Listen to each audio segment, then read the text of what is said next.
अब मिलना कैसे हुआ, ये तो उनके स्मरण का जो काल को पार करके अंकित हुआ वो बात रही। 31 अगस्त 2008 को एक ध्यान शिविर नीचे हम ले रहे थे अनंत में। तब कृष्णा जी के हस्बैंड सत्यभारती जी वो आए, उनके साथ ओशो के 1-2 बुजुर्ग सन्यासी आए।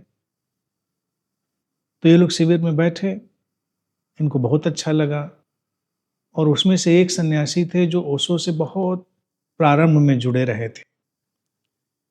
जब ओशो बहुत कम लोगों से बोलते थे उनसे, तब वो जुड़े थे और वो आए और अश्रुधारा उनके बहने लगी, बहुत प्रभावित हुए।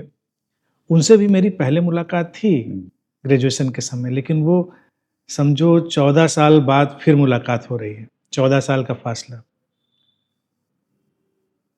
और जब बीच का गैप हुआ लंच ब्रेक शिविर में, तो वो आए, बुजुर्ग थे बहुत, मैं तो उस समय बहुत छोटा था 2008 में, और वो एकदम से मेरे पैर छूने के लिए झुकने लगे। मैंने उनको ऊपर से पकड़ा, मैंने कहा नहीं नहीं,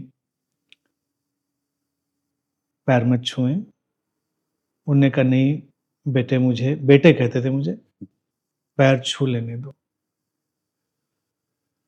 मैंने ओशो के पैर नहीं छुए, वहां मैं चूक गया। अब मैं दोबारा चूकना नहीं चाहता, मुझे रोको नहीं। और मेरे लाख रोकने के बावजूद वो झुक गए। अब ये 31 अगस्त की घटना है। घर में जाकर सत्यभारती जी ने बताया होगा कृष्णा जी को कि हम गए थे वहाँ। तो 1 सितंबर को शहर में कहीं और प्रोग्राम था मेरा, वहाँ वो आई पहली बार।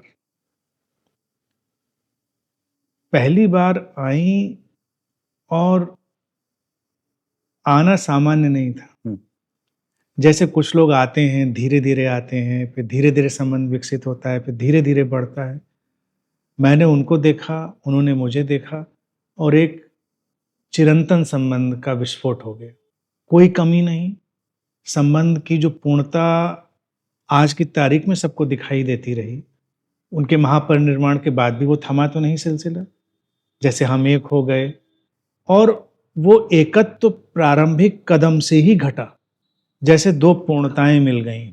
कोई लेना देना नहीं, कोई सांसारिक अभाव नहीं, कोई ऐसी खोज नहीं कि खोज में कोई निकला है कि वो खोज के कारण आएगा। तो ये एक पूर्ण संबंध और पूर्ण मुलाकात की शुरुआत थी 1 सितंबर 2008।